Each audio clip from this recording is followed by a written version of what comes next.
Et vous, comment envisagez-vous les fêtes de fin d'année? Plus d'un Français sur deux estime que ses dépenses de Noël seront impactées cette année par la hausse des prix. Résultat d'une étude Proximis pour Opinionway, la baisse du pouvoir d'achat aura des conséquences sur les cadeaux de Noël.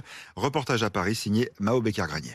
Se nourrir, se déplacer, se chauffer cette année, tout coûte plus cher. Conséquence, sous le sapin, les cadeaux risquent d'être moins nombreux. Je pense que ce sera moins de cadeaux sous le sapin. Le budget pour mes cadeaux sera moins élevé parce que j'ai un salaire moins élevé à cause du Covid. Ce Parisien estime devoir diviser par 2 son budget pour Noël par rapport à l'an dernier. Le bois qui augmente, le chauffage, tout ça. Avant, j'avais un budget de 400 € pour Noël. Là, je vais avoir un budget de 200 € pour les cadeaux de Noël, en fait. Payer moins de 2 000 € par mois, il espère pouvoir vite compter sur la prime inflation pour quand même faire plaisir à ses proches. Donc, avec cette prime, 200 €, je vais pouvoir faire des cadeaux pour ma mère.